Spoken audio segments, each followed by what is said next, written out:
Hi everybody, I'm Jeff with Virginia Paranormal Investigations, and tonight we're down here in Bassett, Virginia, investigating this private residence that has sat vacant for some time, and they've recently done some renovations to the house and started picking up on some activity. It seems that something is perhaps lingering in this home, and I'm going to turn you over to Linda so she can tell you a little bit about the activity that's been experienced here at this house. So the home actually belonged to the current owner's parents at one time. They bought it back in the 1980s and had moved in here. And when her parents passed away, she inherited the home, and she's been trying to renovate it through the years. She does have another separate home that she lives in, but she comes over here and tries to renovate it. And some of the activity that she believes that she has is related to the renovations. There have been things that have happened. One of them was somebody who was doing some work in the house who had a really strange kind of a sick feeling every time he went into one part of the house to do the work. If he came back out to the living room, he felt absolutely fine. And I guess it creeped him out enough to where he decided that he was never going to come back to the house. There's also a section of ceiling in the first floor where they've repeatedly had the same pipes, the same fittings bust again and again and again. And when they bust, it's a water line, so it kind of saturates the ceiling and the plaster and all of the walls. So they have to redo it over and over and over again. So she's gotten to the point where she thinks that maybe there's something in the house that's trying to prevent her from renovating the home or prevent her from changing it from what it originally was. Now, the story is that the Akers family actually owned the home. It was a much smaller portion of the home, and it was actually down the hill. You can't quite see, but in the back, the land slopes down. The house was back there at one time, and it was, like I say, much smaller. And they decided to bring it up the hill a little bit closer when they actually brought in this road right here. And at that time, they built an addition onto the home, which included the front part of the house and the upstairs. Now, this one man, Eugene Aker, was particularly in love with the house. And he passed it on to his daughter when he died, making her promise that she would not sell the house out of the family, that she would keep it in the family. Unfortunately, she did not honor his wishes, and when a few years down the road, she ended up selling the home out of the family. That was back in the 80s when she sold it to the current owner's parents.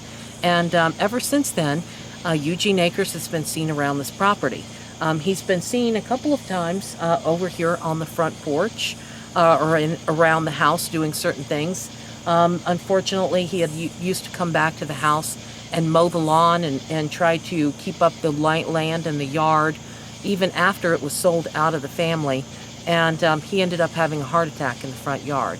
Now, the owner's father has also been seen around here as well, distinctly with a certain hat on and no shirt on, standing around, which is a common way that he used to be seen around the house.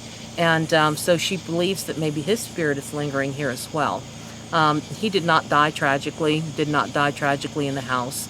So it could just be that it's residual, or it could be that he's hanging out here to look out after.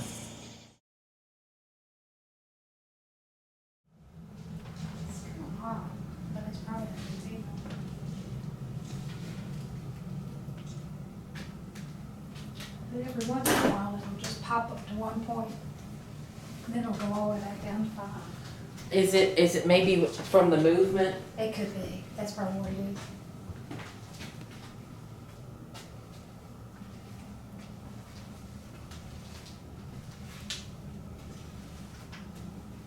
I'm gonna keep these things apart. My phone really sets this thing off a lot. See? Look at that. Oh yeah. But look, if I get about 3 or 4 feet away, That's where it has to be for it to stop, Yeah. so that's So something that's to a note. pretty good indicator.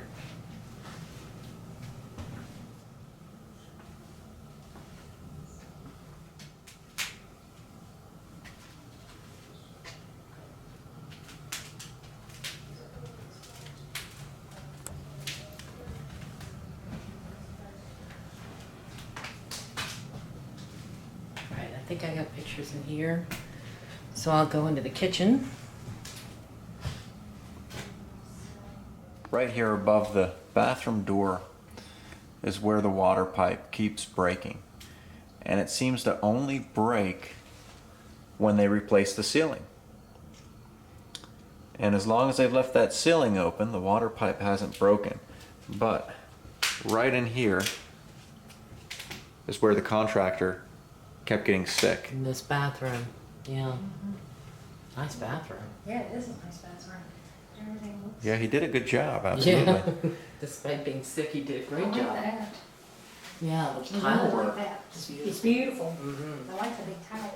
The tile. Yeah, and I like that kind of neutral light gray on the walls. Yeah, very nice. Ooh, and a succulent. Yeah, let's go down in the basement. And that's an invitation that I don't think I can refuse. Yeah, basement. Creepy, dirty basement. So fun. I don't know where we lost her, but hopefully she's okay.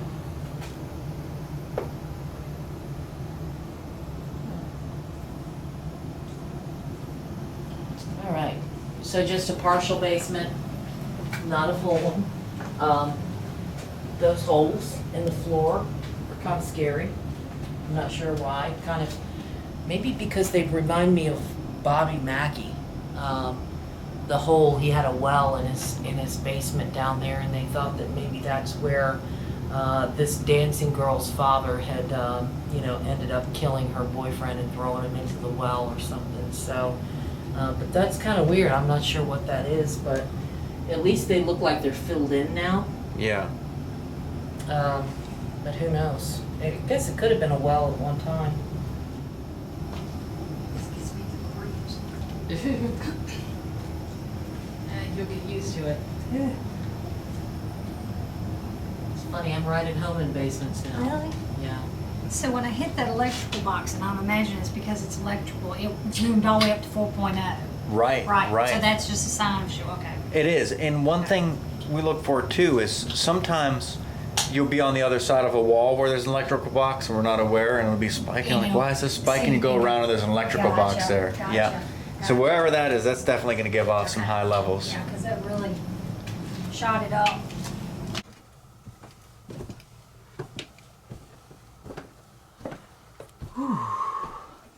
Hot up here. To be expected.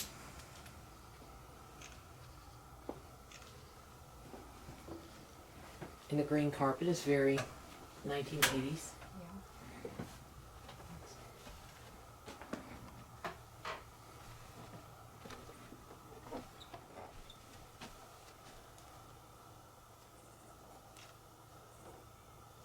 It's a nice big room up here. Like, it's big enough up here to form another apartment. Uh-huh.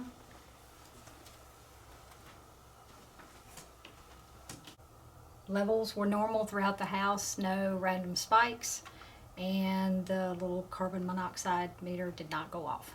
I also took pictures throughout the house on first look. There really wasn't anything in the pictures, but of course I'll review them a little closer later.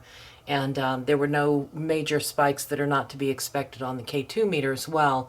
It was spiking up all the time anyways, which it always does, which is why I don't really like that much. But anyways, it didn't do anything out of norm, I should say. We're going to start off with an EVP session, and the location we chose to do it is right under the area where the pipe continues to break, because this area, for one, it's right outside of the bathroom where the contractor kept getting sick, and it's right at the end of this hallway. It's at the intersection of these hallways, which I feel is the perfect passageway for something to travel throughout the house. We got the REM pod here on the floor. We got a K2 meter that we're going to use. EMF detector, we're going to keep going. So a couple meters that whatever's here can use to communicate with us. And of course we have the digital voice recorder going. So we're going to start off with that EVP session. I'm Jeff. I'm Linda. I'm Lisa. And we don't mean to impose by any means. We're not trying to be here unwanted. We realize that this may be your home, whoever we're talking to. We just like to know who is here, because there's been a man who was getting sick back here in the bathroom, and we know this water pipe seems to keep breaking. And that's why we're here. One of the reasons we want to find out the answers as to why this stuff happens. Could you try telling us your name?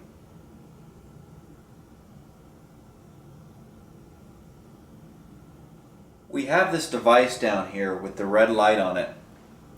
And if you come near this red light, this device will change colors and sound will come on.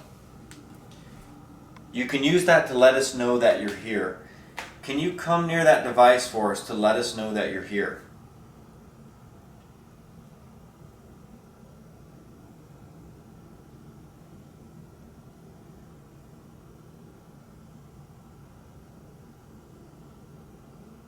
If you're not happy with the renovations, with the changes that are being made to this house,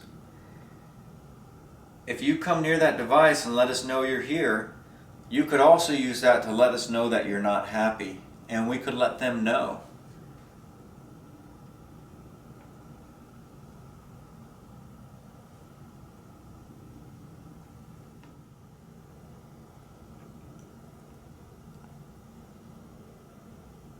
If you're willing to talk to me,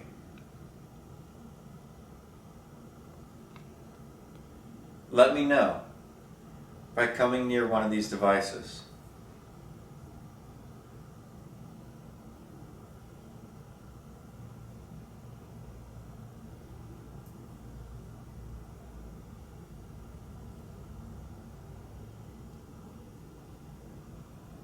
If you're not willing to talk to me, did you catch that?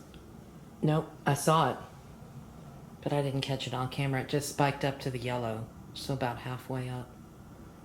And it was just kind of all of a sudden.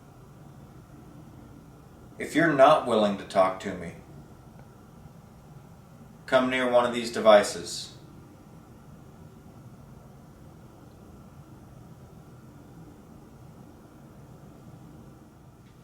I saw this meter, it's what's called a K2 meter.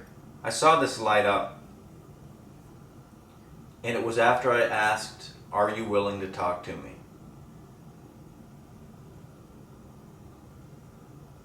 Now I have to explain, we do sometimes, this thing seems to light up with no one making it light up. So just so I can make sure that it was you and that you are willing to answer questions.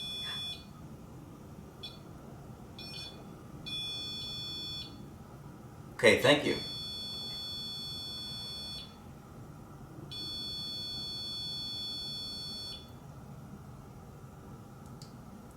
Okay.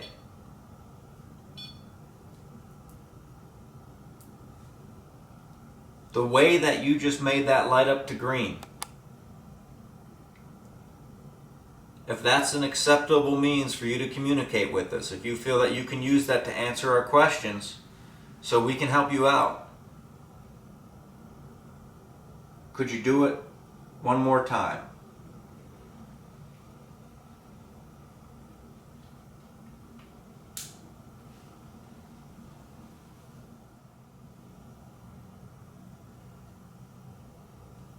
If that's too difficult for you to activate that, and you'd rather not use that, could you try, I know it's not easy, but could you try to light it up just one more time so I know not to ask you to touch it again?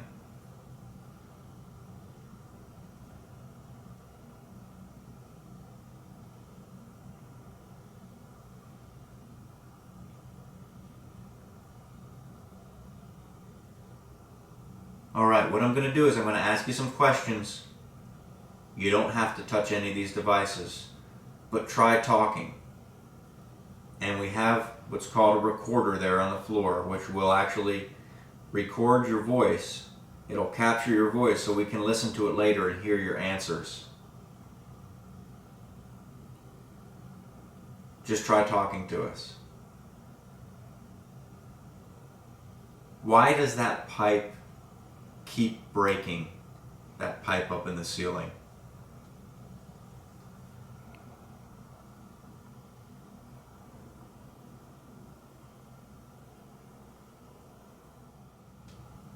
Why does it only break when they close it in.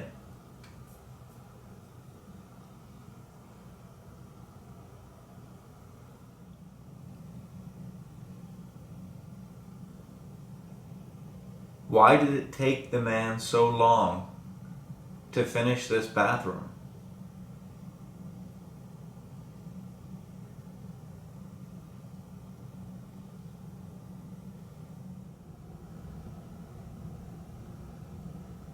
I used to visit your grocery store.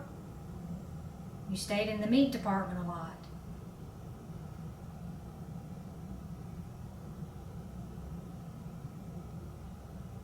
I got chills. Why did he stay in the meat department? He owned the grocery store, but he would always stay in the back of the store. That's where the meat department was. Maybe he had to look out after the meat guys and make sure they were doing things right. And your wife, Blandine, she always ran the register. She would always ding the bell for you to come up front.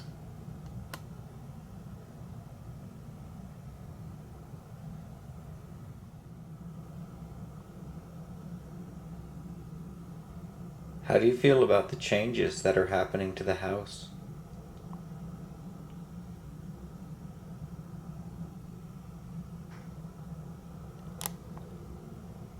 Heard that? I heard that. I feel like there's something here. It's just moving. It was to my left. Was it? Like, I don't know if it was down that hallway or in this room behind me here from where I'm It sounded standing. like it was down this way. See, that's funny because for Oh, K2 spiking. Because for me, it sounded like it came from the front living room, but that may be because of this strange cross. You know. yeah, we're standing at a weird place because where I'm standing, I'm in the middle of this wall. Right. So it could either come from this room or it could come bounce from off down the that hallway. wall. Yeah. And it would have sounded probably the same to me, the same direction. Could you try making a noise in the house? Can you try knocking on something?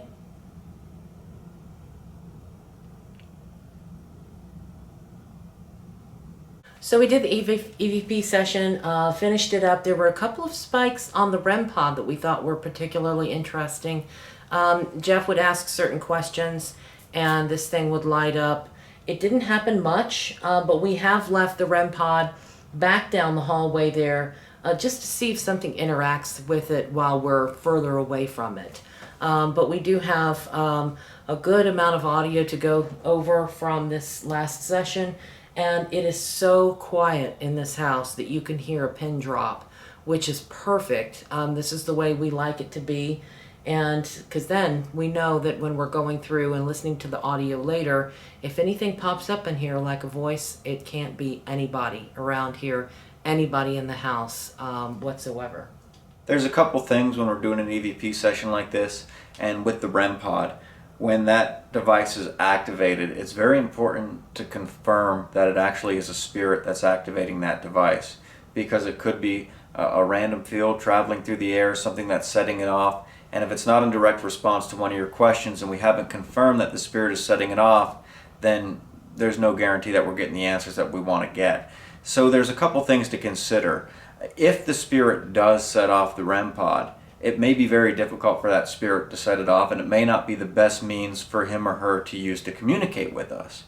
So I always try to ask that. When I see it go off once and then not again, I wonder if this spirit was just trying to reach out, if it was a moment that this spirit was able to step through the veil and communicate with us, or if it took a significant amount of energy for the spirit to manipulate this device. That's why I try to ask that confirming question. I say, if it's feasible for you to use this device to communicate with us, could you light it up again? I want to see that this spirit is going to be able to light this up with ease. And when that spirit doesn't, I step back and I ask the question, well, if it's too difficult for you to light it up, is it possible for you to work up the energy just one more time, just to let me know, and then I won't ask you to use it again? That way I know to stay away from using the REM pod or from asking the spirit to interact with the REM pod. Now, we got some interesting results with it back here, but nothing to 100% confirm that we had a positive link to a spirit that was communicating with us. So we're sitting in the nursery and we're about to start another EVP session. This time we've brought in the K2 meter as well and the REM pod, but we also brought a motion light with us that's sitting over in the corner there. And we want to see if something can maybe manipulate that as well. Unfortunately, it requires us to sit very still in the room so that we don't set it off. But we also have the tri-field meters here as well at the end of my foot. And I'm going to be watching that to see if maybe something causes a spike on that. And we put the REM pod right in front of the mirror because mirrors are often reported to be portals, doorways that spirits can pass through. So if anything does pass through, that'll be there to detect it, perhaps. Motion light is out, and we're going to go lights out for this because the motion light will not work with the lights on. Right. It does have a couple of pieces of antique furniture sitting around. Do you know who this beautiful dresser belonged to?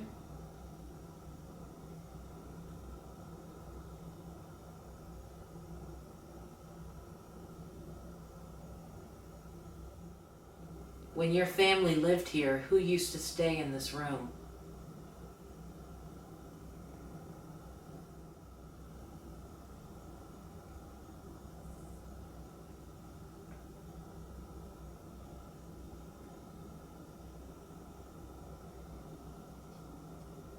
I wonder if that's the tarp kind of settling back into place.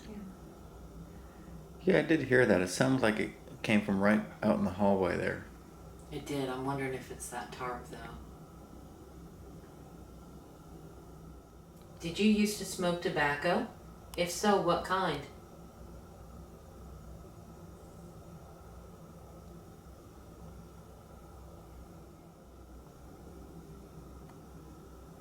Were you a hunter?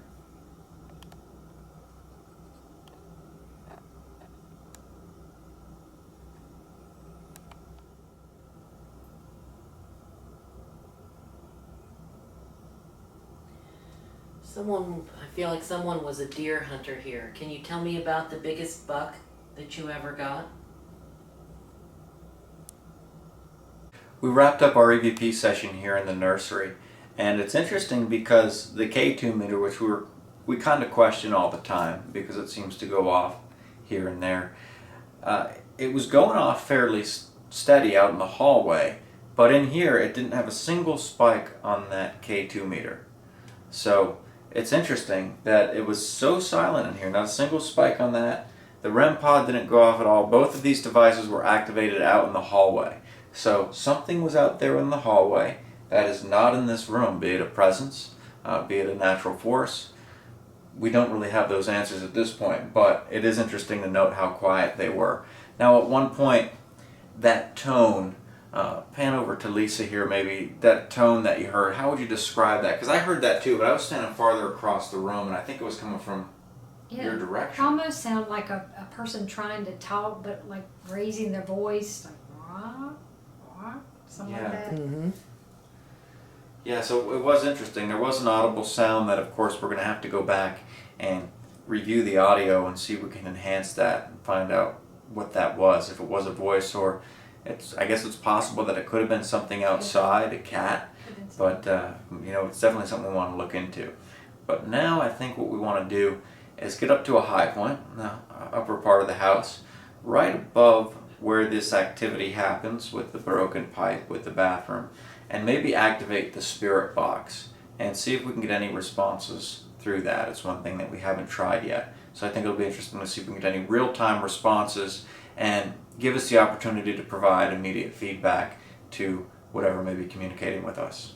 A couple things for the spirit box session. For one, if you kind of pan down here into the darkness, we have the REM pod right at the foot of the hallway. Already had some activity with that, but it could have been it acclimating to the change in humidity as it's much warmer up here. There's not as the AC is not reaching here as it is downstairs. On a table beyond that we have a motion light, so we'll be able to see if anything is moving around in that part of the room. We chose this location because it's right above the pipes that keep continuously breaking. For our spirit box session, we're going to use a splitter. So we'll be able to listen to the speaker. Linda will listen to the headphones, therefore she won't hear our questions. She won't be biased. If she says an answer, it's not because she heard the question, it's because she believes she heard that answer. We have another device here, which is the Egley wheel. Right? Did I say that right? Yeah. All right. This is a new device that we're using for maybe the second time in paranormal investigation. We used it in investigation last night. But if you take, it's meant to take the top off it, and I'll kind of show you, I'll kind of demonstrate. Okay. It's meant to take this off, and it's a little plastic wheel here that sits on this little metal pin. So there's no friction, it's free spinning. And they say what you do with it is you measure your vitality by putting your hand here like this, and the wheel, how fast it spins, depends on your vitality. But you can see, like me just letting out a little breath right there, set it off. So it's very sensitive. There are what we believe to be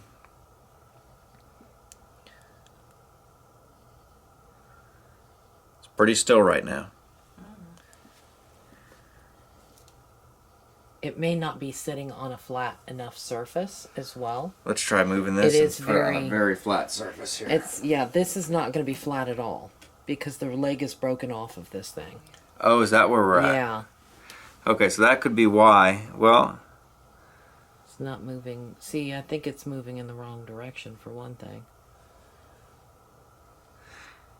yeah, but your breath really does manipulate this thing. Like, just like a little, like, not enough to even blow, Yeah. you know, if I had something I could compare, like a little piece of lint here, you know, to blow that lint.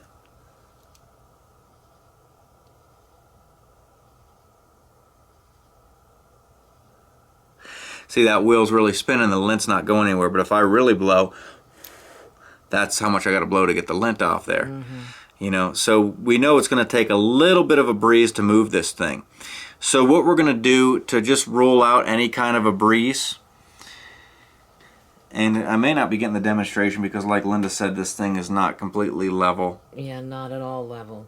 You know, but typically, and there, even just like I said, the lightest breath from me causes it to move. So it's too unstable to leave it uncovered. But what we're going to do is put this on it. Okay? And we know that with this being on there, yeah, maybe there, maybe that's a little flatter. With this lid being on there, nothing should move that wheel. There's no wind that's getting to it.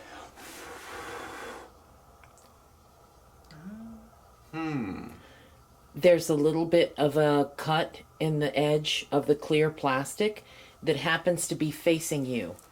So when you blew on it, your air went through that little opening that's meant to be a place for you to put your fingernail to open it.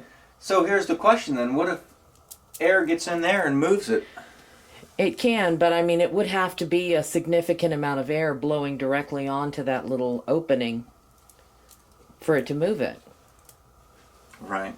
So I don't think it's that much of a concern. Well, we're going to experiment with it. Mm-hmm. We're going to experiment with it.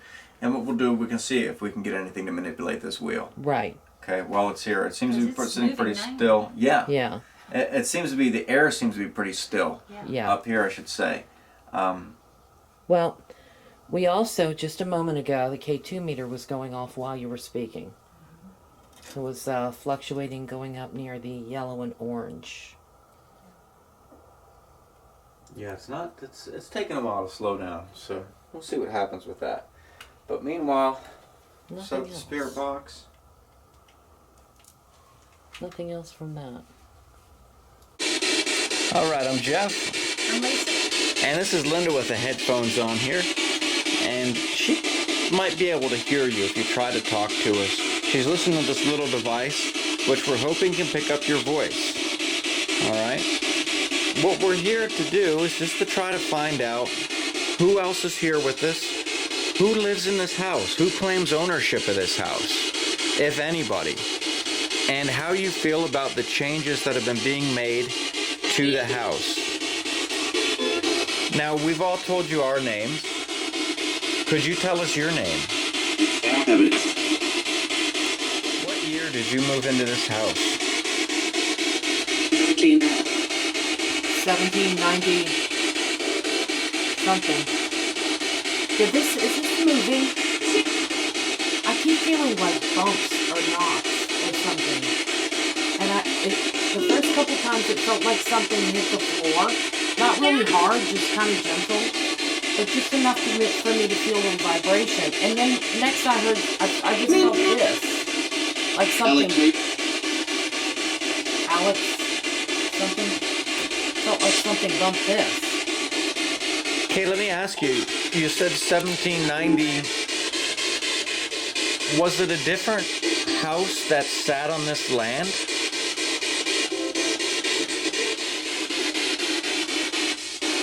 What's the name of the county that you live in?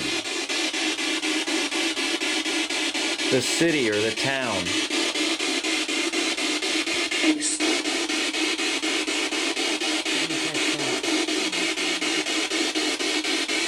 Sounded similar to that same voice from earlier, didn't it? Oh, the REM pod's going off.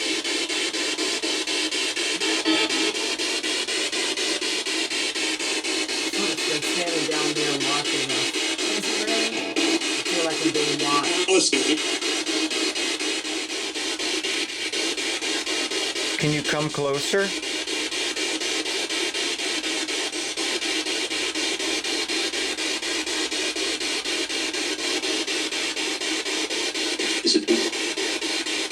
What is in that room?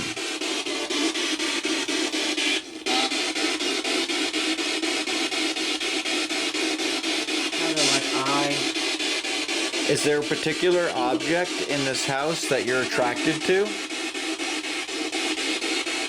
None of your business. None of your business.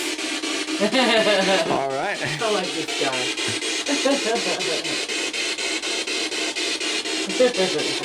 Well, the reason we ask is we want to make sure that if you want it kept in this house, that we keep it here.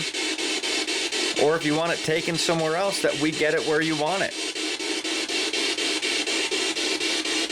So maybe you could tell us what that object is, or at least what you want done with that object. Do you want it to stay here? Then Who does this belong to?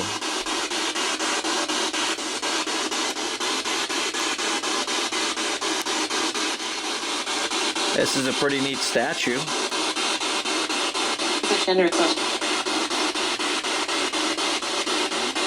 Could you tell us something about it? From what I could hear, there was actually quite a bit coming through the spirit box. And a lot of it I really couldn't understand because it sounded like the voices were being spoken very fast. And I'm wondering if it's one of those situations where I go back with the audio later on. I'm sitting there listening with the headphones on the computer and might be able to pick up a lot more that's being spoken than what I was hearing this time. Now, Bixby is going off. That's what that was. So let me just turn that on. I've heard that. Just randomly goes off. But there were a couple of things that came through. One of them that particularly made me laugh. He said, "None of your business," which I kind of had to laugh about. But there was one time when it sounded like it started to say a date, 1790, and it stopped, and that intrigued me because we rarely ever hear any kind of year or sequence of numbers like that is spoken over the spirit box. I can honestly say I think this is the first time I've ever heard what sounded actually like a year come through that thing. So that's particularly interesting. Right before that date was blurted out, I asked, how long ago did you live in this house? Ooh. And it said 1790. Now, we know this house was not built in 1790. No. It's barely from the early 1900s, the oldest portion of it. So I tried to ask some questions. Perhaps, did you live in a different house on this land? One thing that we could be dealing with is a spirit that isn't aware that the surroundings have changed, that's still living in their world and seeing things as they did when they were alive. And if there was a house right here at that time, which I don't know if there was or not, but hypothetically speaking, they may see this house as theirs, and they may think they're still living in that 1790 house. Interesting to get a date right after I asked for one. When I got the none of your business response, it was because I was asking about an object. And you got to understand that some of these spirits, they may be possessive. They don't want people messing around with their objects if they're attached to them. If that object has sentimental value, None of your business what it is. Stay away from it. Which is why I tried to explain my intentions. Our intentions are not to take that object or to harm that object, but to more so make sure it's protected. Make sure the family knows that this object has an attachment, and this is what the spirit's wishes are for this object. Does the spirit, is that object bothering the spirit? Does that spirit want it out of this house, want it moved with his family, want it moved somewhere else? Or does that spirit want it kept right here? So we want to try to make sure we do what's right for that object. We're going to try something, and a shout out to my friend Mark who kind of gave me this idea. Hi, Mark. I found this old picture here, okay, in the drawer. She said we could use some of these objects for trigger objects. And this old picture brought up about a good idea. Now, we don't know if there's any spirits with us right now, okay, but this is an old picture here. And what I'm going to do is we've got some dust on the table, which is going to work out perfectly. Because I'm going to flip this picture face down, okay, and I'm going to mark where this picture is to see if, out of curiosity, anything might take interest in this picture, want to look at it, or perhaps move it. Okay, so we come back, check on it later on. Now, it's not, ideally it would be a typical photograph that we'd lay down. I don't have any regular photographs, so I'm going to use this plaque, turn it upside down, just to see if it piques anything's interest as to what is this object that's out of place in this room, and why is it face down. Alright, so we left that recorder going about 10 minutes. Now we're going to go upstairs and check it, see if the picture's been moved. See if anything looks out of place.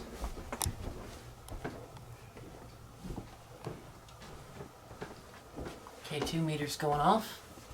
Is it? Yeah. And that's the first time it went off.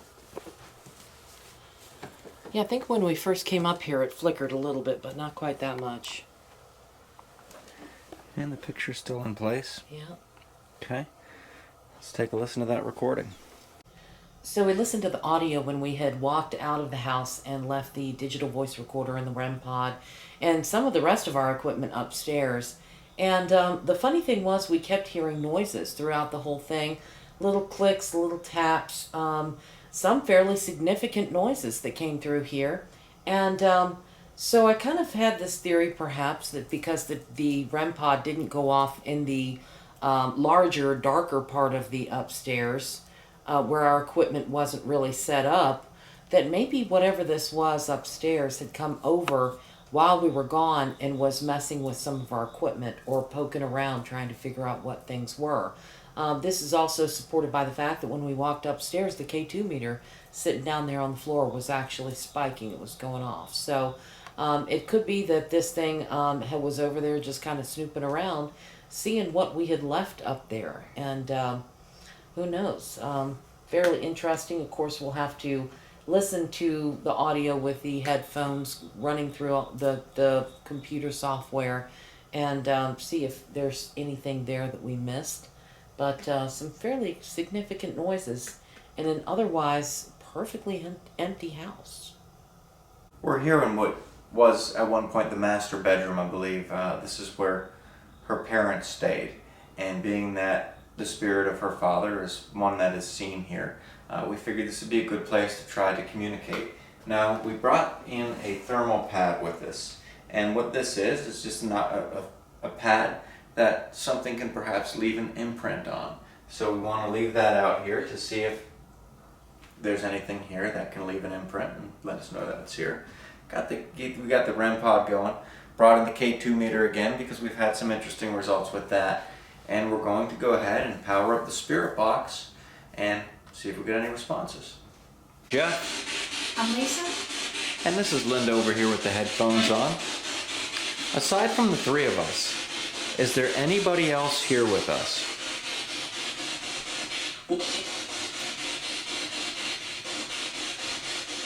We brought in a new device. It's this pad up here on the dresser. And if you touch that, it could leave an imprint of your hand or whatever you touch it with and let us know that you're here. It's one means for us to know that you're here because we can't see you right now.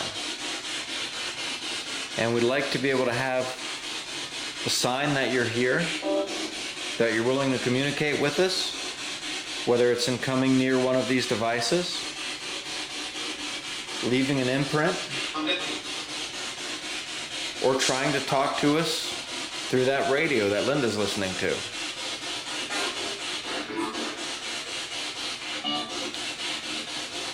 Was there somebody in the attic when we were outside? Was there somebody up there moving the equipment around?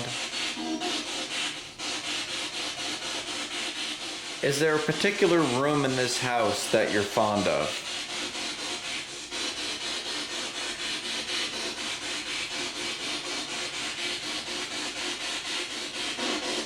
Do you have a message? Do you have something that you feel you need to tell the people who are working on this house?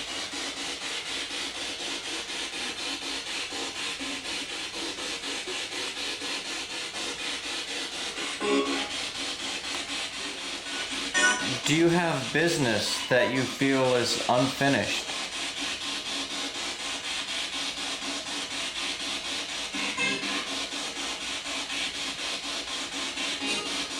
Do you have a task that you feel that you need to complete?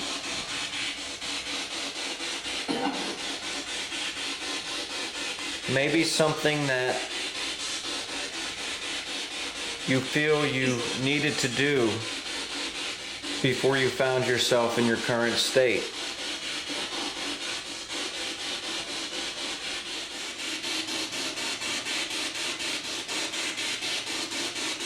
Who was it that built this house?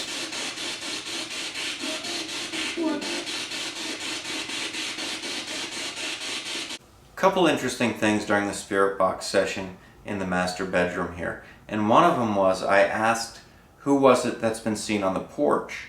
And almost immediately after that, Linda came through with on porch.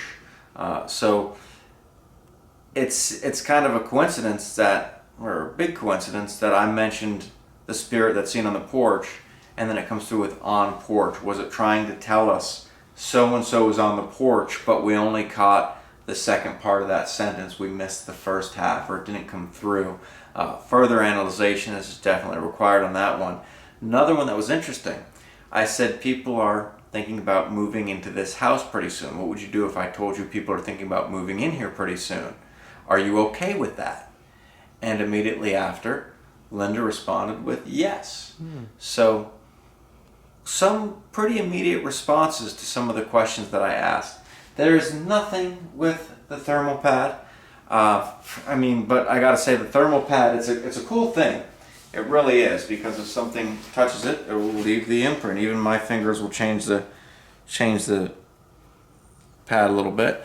But we've been using this for probably 7 years, and I've never seen anything interact with it. But it's one of those things that it's a simple device. It's not electric. It's not going to malfunction. Something either touches it or doesn't. So I like to keep bringing it out and implementing it every once in a while. There's a creepy basement attached to this house, of course. And I think what we need to do is have Will, force a habit. I guess Will's not here, so I'm going to go down there and sit in the basement, do a solo EVP session. I'm going to take the REM pod and see if I can get anything to interact with it. There hasn't been a lot of reports in the basement per se, but we've checked out pretty much the majority of the house, every level at least. So I'd hate to walk away without taking an opportunity to sit alone in a creepy basement or subject someone else to it. And since there's no one else to really subject to it right now, I'm going to do it. So, all right.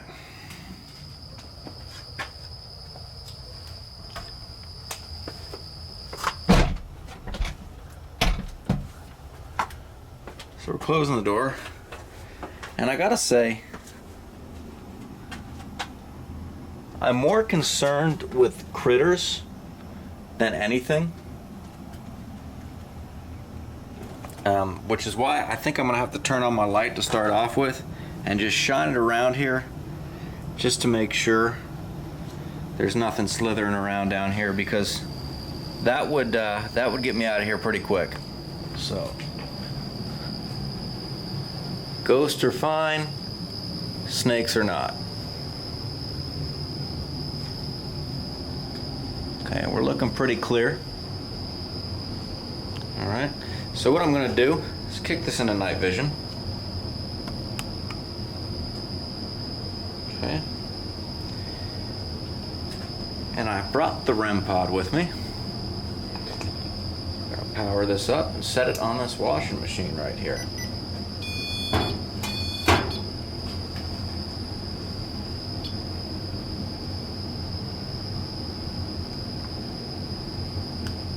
Okay. We do have the sound of the HVAC system going in the background. Okay, I'm Jeff, and the reason I'm here is because the people who are currently renovating this house, they're thinking about moving into it. In fact, they're planning on moving into it.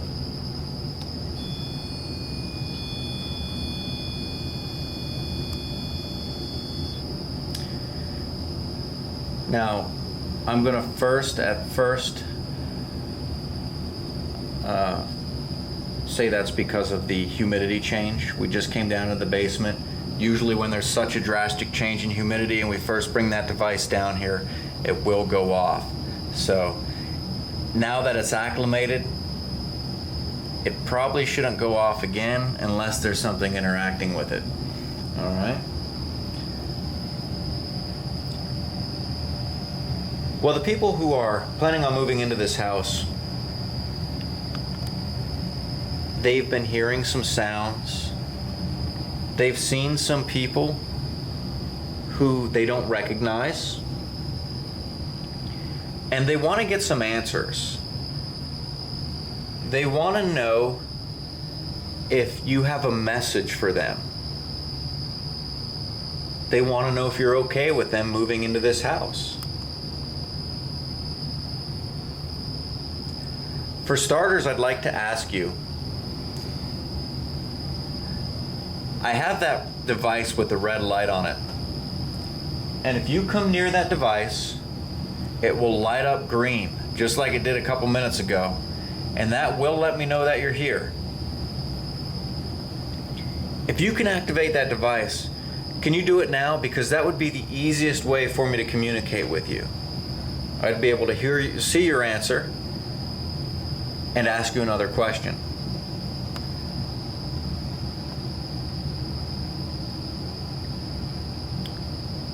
Another device I have is this little box right here, which is a digital voice recorder.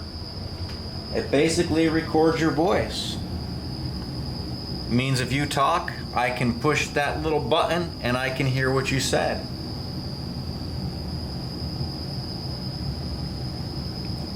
How do you feel about the changes that have been made to this house?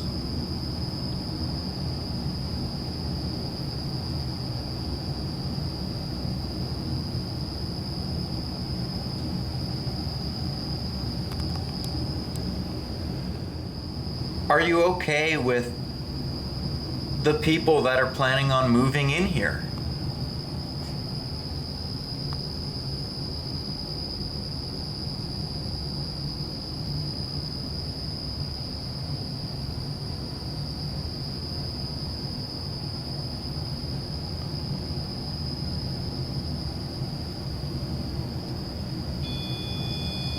All right.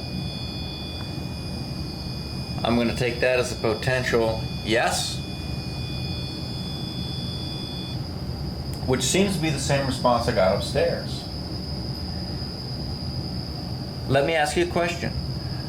Are you related to the people that are moving in here?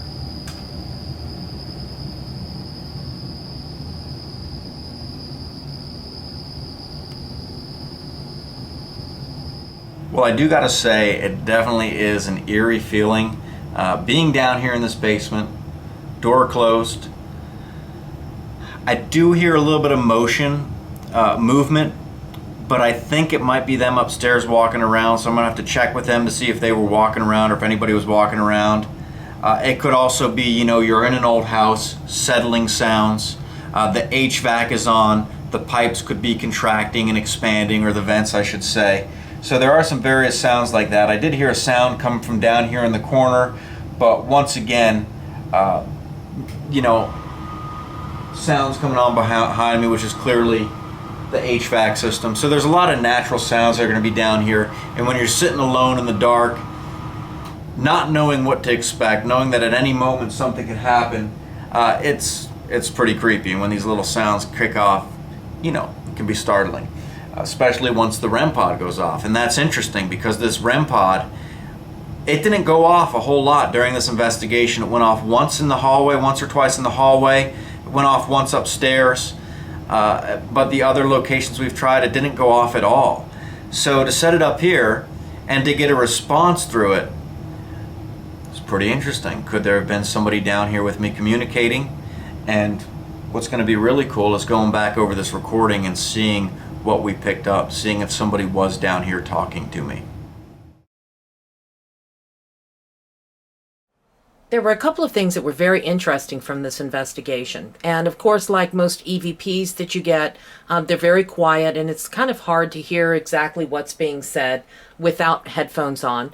But where we were was first in the downstairs area underneath where the client said that there was always this broken pipe.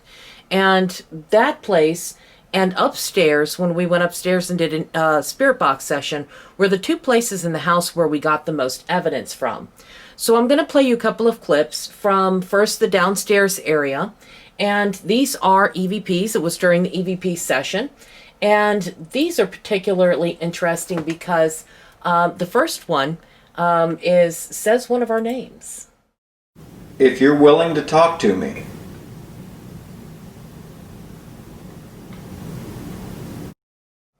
So Jeff is saying, if you're willing to talk to me, and he was about to say, would you go over and touch that device, meaning the REM pod. Before he had a chance to say that, there was this voice that comes through, and it's a female voice, and it says, yes, Jeff, almost as a confirmation that, yes, she is indeed willing to talk to him.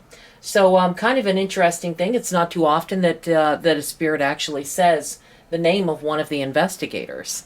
Now, in the second one, again, it's fairly quiet, but make sure you have your headphones on.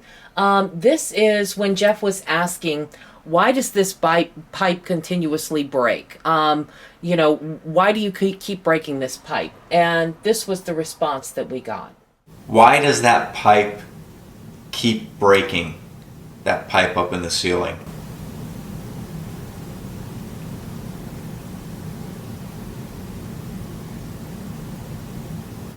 Not long after he finishes talking, there's a voice that comes in, and it says a full sentence, and what it sounds like the sentence is saying is, there's something right here.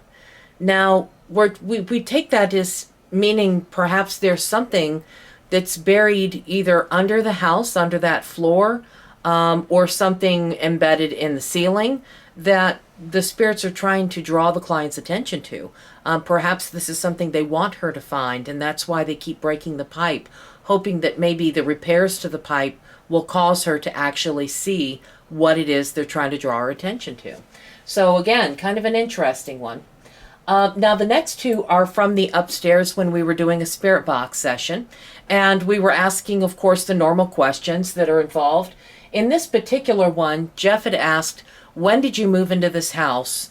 And we got a response. It's not very often that we actually get a year that comes through, but I'll play that for you. What year did you move into this house? So you can hear that voice that comes through, and it's hard to tell whether it's a male or a female, but it definitely sounds like it says 1790. And we made mention of this during the spirit box session, thinking that perhaps it had been cut off, that there should have been like 1792 or 1794. But after listening to it a few more times with headphones, it sounds like that's what they were intending on saying was just 1790. So quite a long time before it's suspected that this house was actually on that particular piece of property. Now the next one is kind of a long one. It's kind of this play back and forth. Jeff is trying to figure out what it is that this thing is attached to. If there's something in the house it's attached to. And you'll hear this conversation go back and forth a little bit. But then I'll play it for you and then we'll talk about it afterward. Is there a particular object in this house that you're attracted to? None of your business. None of your business. All right. I like this guy.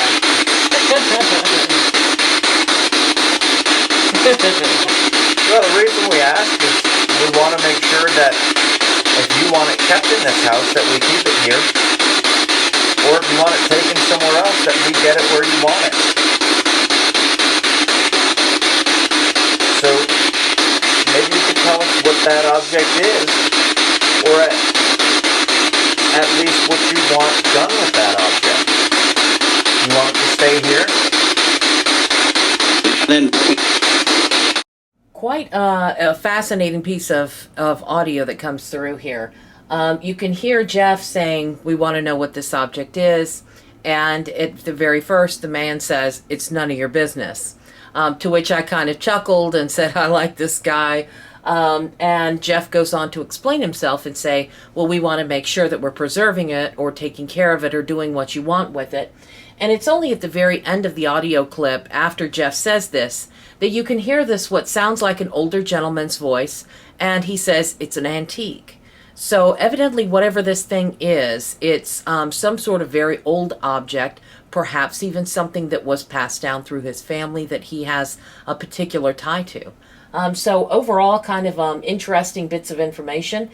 There were some other things that we thought we had heard during Spirit Box sessions that didn't really necessarily sound like it so much when you get the headphones on and are listening to it and you're able to play it back again and again.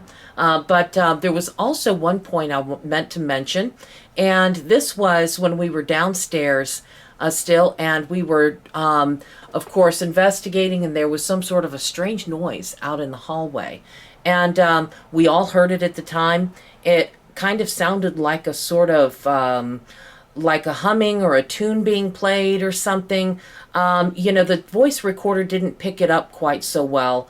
It didn't necessarily sound like that when I was listening back to it, but I felt like it was worth mentioning because it was something that all of us stopped immediately and were like, what is that noise? What was that? It was obviously not one of the clients, so it was something that was particularly notable to us at the time. But some strange sounds in the house.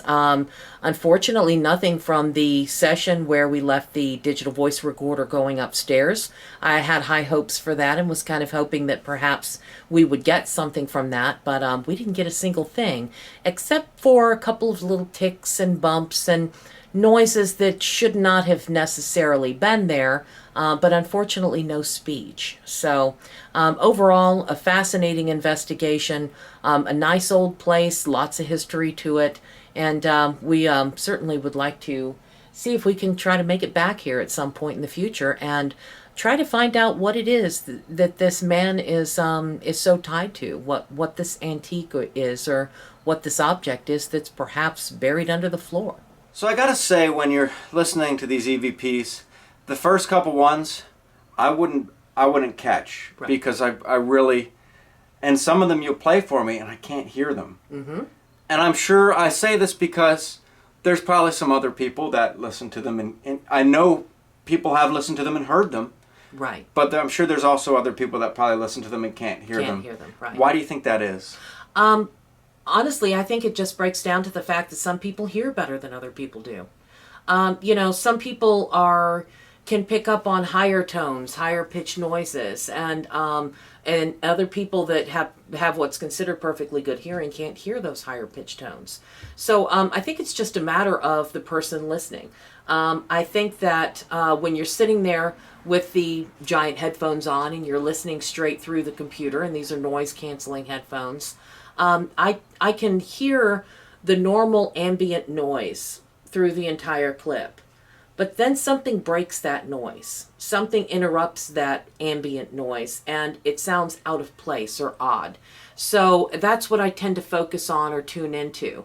And a lot of times by doing noise cancellation in the background and amplification, that's really all I do to the audio clips, is bringing out that just enough to be able to hear it and hear what's said. But that doesn't necessarily mean that my computer speakers can play it in a fashion that you're going to be able to hear. Right. So, but I think that maybe you're one of those people that just doesn't hear the things quite as well as I do. Right. I think, children tend to hear a little bit better as well. But, you've been overseas, you've been in war, your ears have been bombarded with some crazy stuff in life. So, Right. Right. Well, there you have it. So put the headphones on, see what you hear. Yes. Until next time, I'm Jeff, I'm Linda. and thanks for watching.